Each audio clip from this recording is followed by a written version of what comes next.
First contact with music. Well, actually, my family never were never really that big into music. My mum liked classical music, and my dad liked kind of Talking Heads and Bob Dylan and stuff like that. So it wasn't like my family were into like a certain type of music, and they sort of showed me. Kind of found it out myself. I think it was probably through playing a lot of basketball. I used to play basketball with my friend Tom. And we always used to hear hip hop like at the basketball courts, or we used to listen to Wu-Tang and stuff, and that was really like when I first kind of thought, yeah, this is kind of something that I want to be involved in, and yeah, so it was probably through that, and then also actually jungle music. When I was, even in primary school when I was young, like eight or nine, I remember hearing jungle like in someone's car. And I was like, wow, because the first time you hear jungle was just like, it's completely different to anything I'd ever heard before, and I was just like, wow, this is crazy. So I think that was probably the first, and then I got into hip hop a bit later through maybe playing basketball, etc.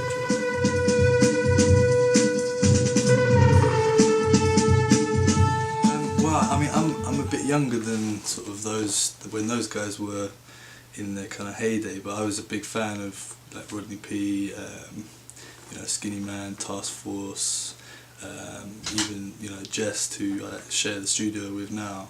I was a big fan back then, and so I think the first contact with the London scene, I guess, probably through the first real where I felt like I was part of it was probably the Speaker's Corner, which was a night that we used to have in Brixton every month, and yeah, it was quite an important London hip hop night, where we used to have a lot of big artists come down, and then it was all free entry, so it was a good vibe and stuff. But yeah, that was probably the first time I felt like I was part of the London hip hop scene.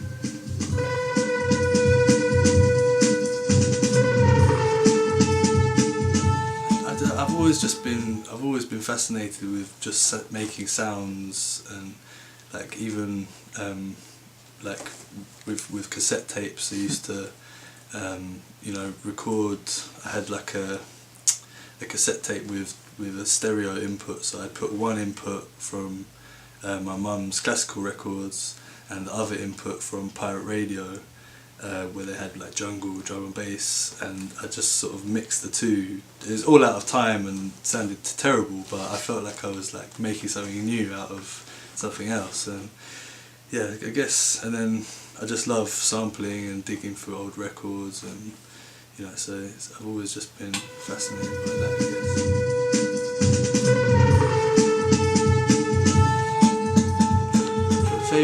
Favorite beat makers. I mean, in the States, excuse me, in America, I'd say my favourite beat makers, obviously, such a cliche, but Jay Dilla. Before I heard Jay Dilla, all I liked was Mobb Deep and Wu-Tang Clan, and like just aggressive, like, and then Jay Dilla kind of showed me that you can have like soulful stuff in there. I still don't really, my own music I wouldn't say is particularly soulful, but there was a certain thing that Jay Dilla had which can influence any type of music, I think. So he's probably one of my top influences. Also people like DJ Shadow, DJ Crush on the more instrumental side. I do love rap, but it's mainly the music that I like, that I'm interested in. So people like that, and Mo Wax, in the 90s was very influential. And in Britain, producer wise, I'd say you've got Beat Butcher, my partner in crime. I don't know, there's loads of good people, man. There's loads.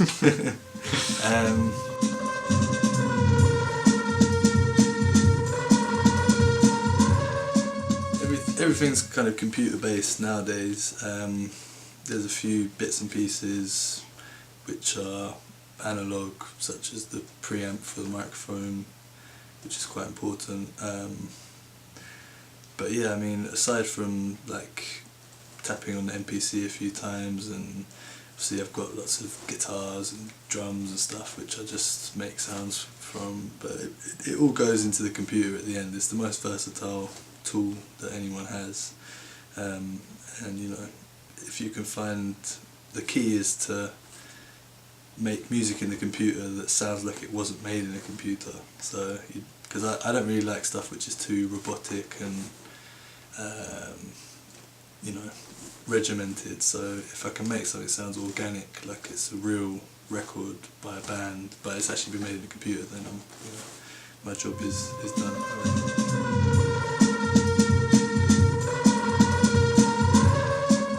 Chemo, because I'm primarily a hip hop producer, so Chemo is a hip hop producer, but the name Chemo would appear on hundreds of projects every year. So it would appear on very good projects, you know, amazing albums I've produced or mixed or mastered, but it will also appear on some very bad things, which, you know, because I do mixing and mastering, and you know, if people like to put mastered by Chemo on their album, so the name Chemo, although it will normally guarantee quality, sometimes it doesn't. Whereas the name Telemachus is my alter ego, my artist, who, yeah, it's all my own way. Telemachus will never really collaborate on other people's projects. It's only for my own work which I put my heart and soul into. So it's, you know, a guarantee that it's going to be something quite special if it's got the Telemachus name.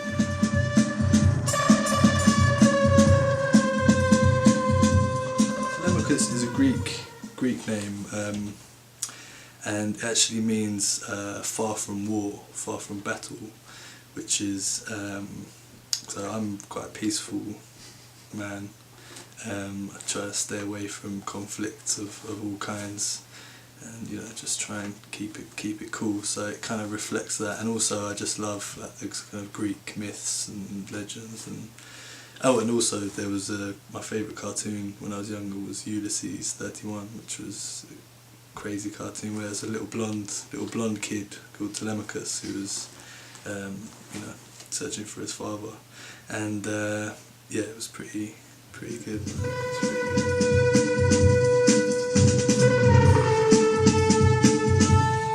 I actually made that song about 5 years ago now, and I've been a big fan of Rock Marciano ever since he was, you know, first in, you know, Busta Rhymes' crew, and you know, I've been following him for a while.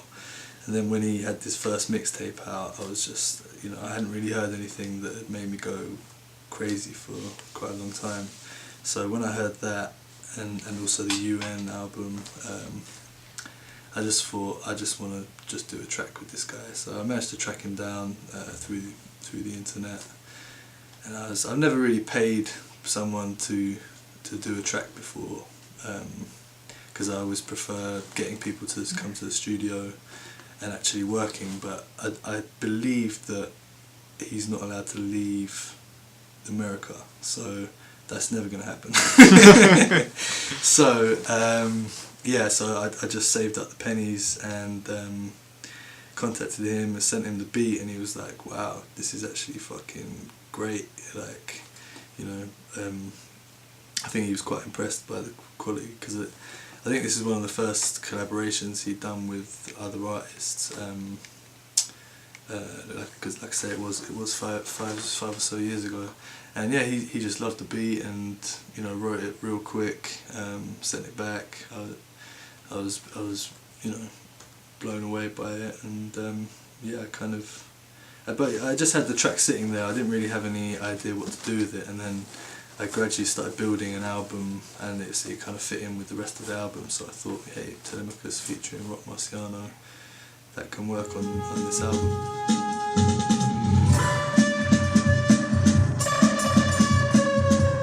Yeah, well, I think when you're making a beat for Rock Marciano, there's a certain style that he has, so you can't just make like, you know, some dance music like and give it to Rock Mars. Well, you never know actually.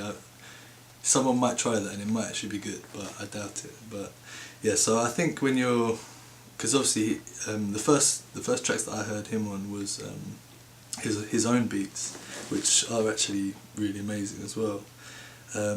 So I guess all these people that collaborate with him, when they're making the beat for the collaboration, then they're obviously thinking of making a beat in a certain style, with, you know, quite a dusty kind of, you know, loop, like quite sort of live drums kind of, you know, and it just kind of works with how he flows, and you know, it just sounds good. So yeah, I think there is probably a similarity in the approach to making the track.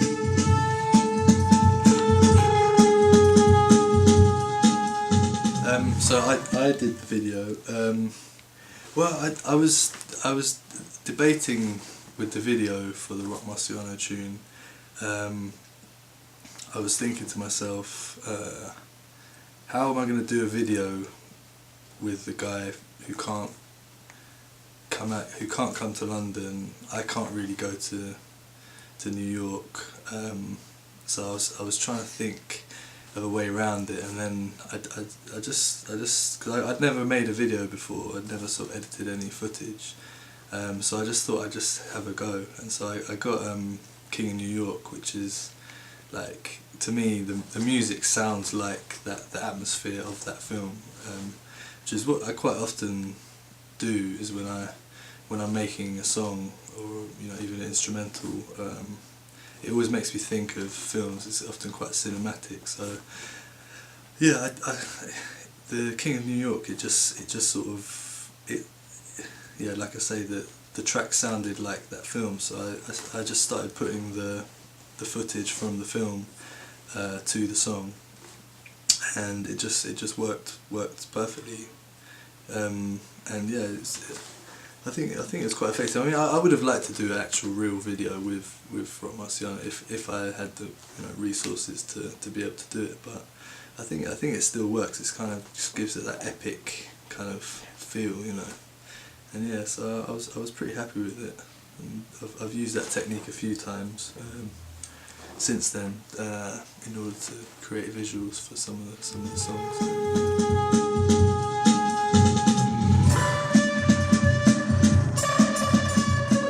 Best friends, Christopher Page, who I've known him since I was a child. He's like a, you know, incredible artist, and it's just one of his paintings, and I saw it from when, you know, we were living together, and he started the painting, and I saw it, and I was just like, wow, this is something else, man. It's amazing. Unfortunately, I don't have the actual original painting. I think he sold it to a collector, which is, I'm quite really sad about that. But maybe one day I'll buy it back off the guy. But yeah, he's a great artist, and he's a real good friend of mine. So I just asked him if I could use the image, because I don't know. I think it was the gold chain that it just sort of all linked in with the song, and you know, because the song is obviously like, it's like, you know, gangster tales, you know, and you know, I'm not a gangster, and so having the film as part of the visual, it's kind of like, you know, I'm composing for this, you know, this song is not my life, you know, this is almost like a movie, you know, so having the sort of epic artwork as well just kind of all fed into that kind of idea.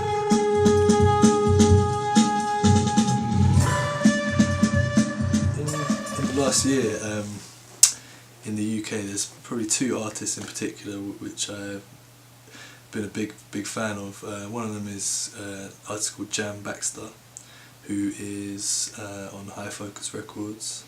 And he's very, I don't know how he will go down in Spain, because the lyrics are very complex, and his vocabulary is incredibly complicated, and you know. So yeah, even I have to listen to his tracks like 10, 15 times before I actually understand what's going on. But he is really talented in sort of in the same way that Rock Marciano can sort of paint a picture just by sort of listing a few things, and he kind of paints a very vivid picture with his words. And yeah, his last album, Gruesome Features, was particularly good, I thought. And yeah, we're actually going to do a project this year together. And the other artist called Ono Capono. It's a bit of a mouthful, Ono Capono. But he's more on that kind of, you know, stoned kind of drug rap, kind of, you know, very psychedelic kind of style. But yeah, he's really good as well. Check out his track Milky Way 1300, I think it's called. Real good.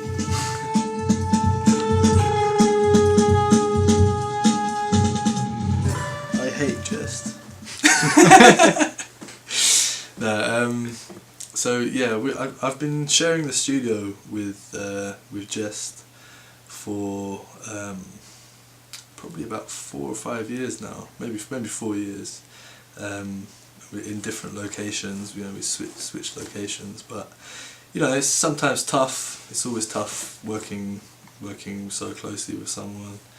We sometimes, you know, fall out, and you know, but you know, we managed to get along just about. And yeah, he's very intelligent, obviously, and his knowledge of music is pretty crazy. Like, he's one of the few people that I really trust his opinion. Like if I play him something and he says, nah, that's not really good, I kind of know that it isn't good. And likewise, if he says he really likes something, I'll be like, okay, maybe that is actually better than I thought it was. So yeah, I do enjoy letting him listen to stuff and getting his opinion. And yeah, we haven't actually worked on that much music together, as in produced by me, you know, him on with the words. You know, the main one is the Sheltering Sky tune from the Telemachus album. So yeah, but you know, in the future, I think you've got a few things in the pipeline.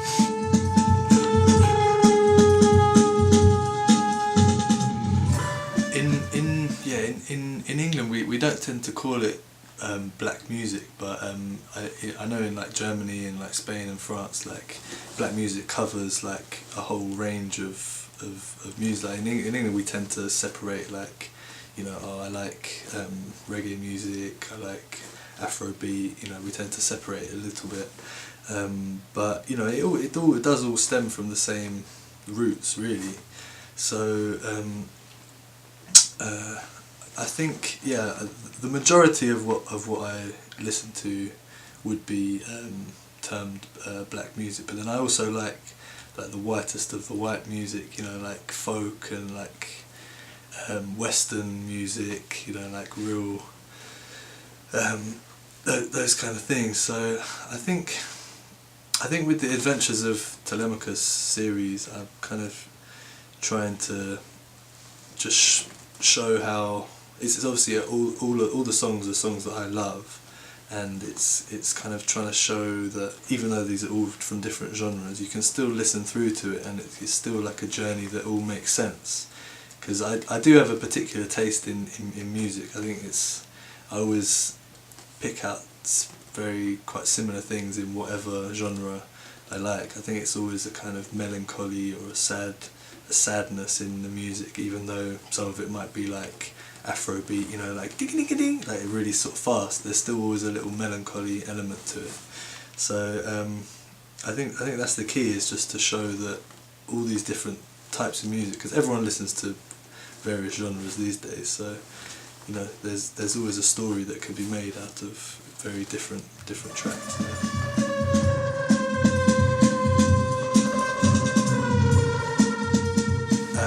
As far as the sort of economic side of it, you know, I've probably lost, you know, 100, no, maybe like 30,000.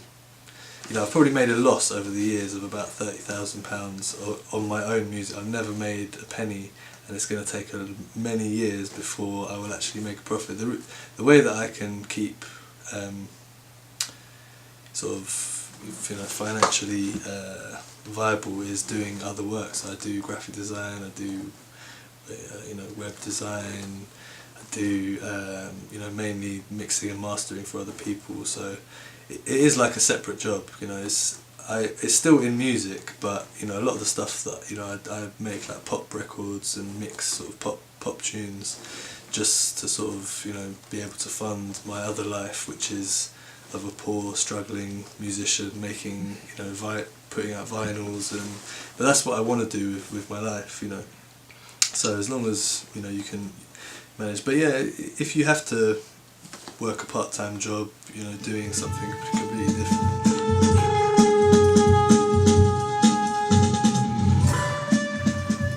Okay, so the Telemachus album, which has the Rock Marciano song and the Jess song and lots of other instrumental pieces, and, you know, proper album. That's finally coming out this year in April, I believe. It's called In the Evening by Telemachus, and that's on Jest's record label, Y&R Productions. And yeah, it's been a long wait to get it released, but it's finally here, and yeah, that should be available in April. Slightly before that will be My Mate Does Beats Volume 2, which is a compilation of my mates that do beats, which is all instrumental stuff. Yeah, pretty good as well. It's just, you know, it's a good thing to put on in the car, you know. It's just kind of quite chilled out, nothing too hectic, but there's some really interesting producers on there, so it's a nice little project. Aside from that, what else have we got? Working on well, I finished Telemachus in Morocco, which is the next album after In the Evening, which is I spent 2 months surfing in Morocco, and I made an album out there with some local musicians and some tapes that I found in the market, and, you know, recording like a dog howling at night, putting it all together into this amazing little album of, you know, my time in Morocco, and then also some what else is there? Telemachus. There's another Adventures of Telemachus, free download mixtape, which is again just like loads of weird different tracks from you know, which I'm compiling with love at the moment. And yeah, lots of stuff, man, lots of stuff. Like I said, the album with Jan Baxter, and EP with Ono Capono, hopefully, and yeah, some more good stuff.